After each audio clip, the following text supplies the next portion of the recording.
cerita yang saya nak sampaikan ini, saya harap dapat dijadikan pengajaran untuk kita semua. Nama saya Bob dan saya bekerja sebagai pemandu lori yang angkut sampah. Walaupun bukan satu pekerjaan yang glamour, saya senang dengan pekerjaan saya kerana mempunyai bos yang baik dan apabila musim perayaan, kami sering mendapat buah tangan daripada pemilik-pemilik rumah.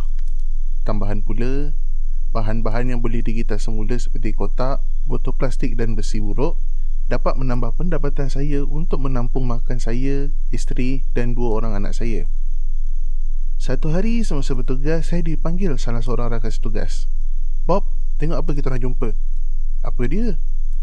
Saya turun dan lihat mereka memegang sebuah rumah mainan yang diperbuat daripada kayu. "Lawa lagi ni. Mana korang jumpa? Kat tong sampah?" Mereka semua angguk. Melihat rumah mainan tu, saya teringat anak bongsu saya yang berusia 6 tahun. Dia mesti suka. "Kamu semua nak tak? Kalau tak nak, saya nak ambil."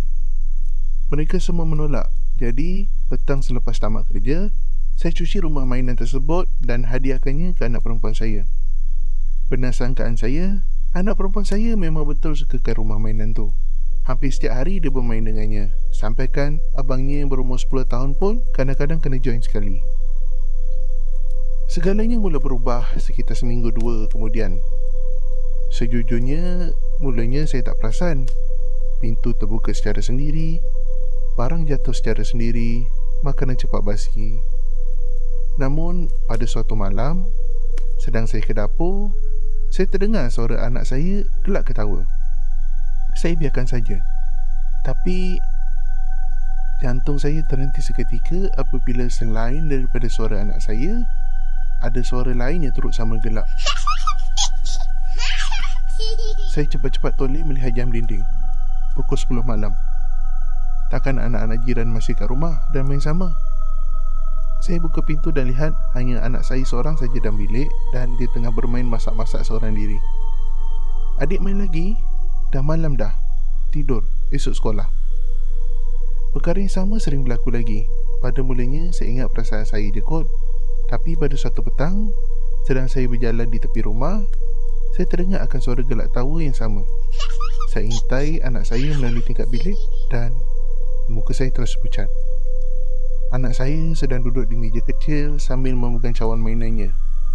Apa yang membuatkan saya berasa takut adalah di hadapannya satu lembaga berambut panjang sedang duduk sambil memegang cawan mainan.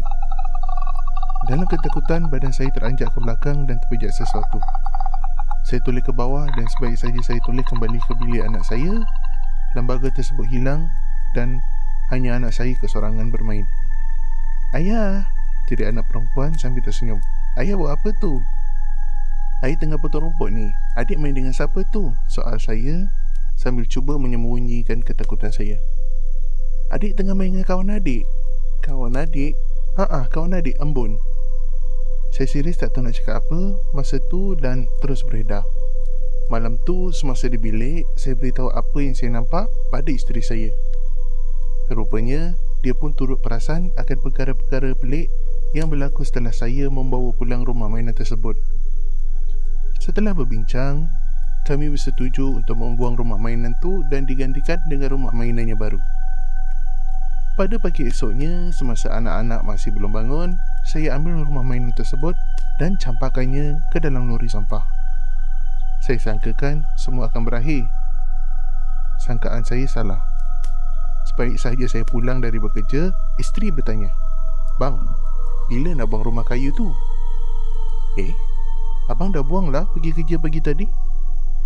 Melihat riak wajah isteri, saya intai bilik anak dan saya lihat anak perempuan saya sedang bermain dengan rumah kayu tu. Wajah saya menjadi pucat. "Esok abang buang lagi." Bermula dari malam tu, entah kenapa saya tidak dapat tidur dengan lena. Tidur saya dihantui mimpi-mimpi ngeri dan setelah beberapa kali cubaan saya membuang mainan tersebut gagal, saya dikejutkan isteri sewaktu sedang tidur dan cemas apabila melihat badan saya dipenuhi cakaran sehingga ada yang berdarah. Esoknya, saya ajarkan masalah saya kepada bos dan dia kenalkan saya dengan seorang ustaz yang menyuruh saya membakar rumah kayu tersebut sambil membaca selawat dan melaungkan azan di rumah. Saya segera buat apa yang disuruh. Pada mulanya anak perempuan merajuk, namun setelah diberi alasan yang rumah tersebut mempunyai anak-anak dan dipujuk dengan rumah mainannya baru, dia akur.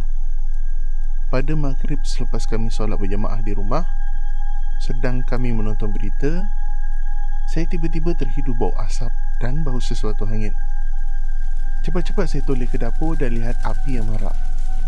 Isteri dan anak-anak berlari keluar dan dengan bantuan jiran tetangga, api tersebut dapat dipadamkan sebelum menjadi semakin teruk. Mujur hanya bahagian dapur yang kena dan tiada kerosakan besar pada peti ais dan sebagainya. Sedang saya berdiri melihat keadaan rumah, anak perempuan menarik tangan saya. "Ya, Embun marah kita bakar rumah dia. Dia kata sebelum dia keluar, dia bakar rumah kita." Saya dan isteri terdiam. Malam tu, kami tidur di rumah saudara berdekatan. Alhamdulillah, selepas itu, tiada apa lagi kejadian pelik yang berlaku pada keluarga kami.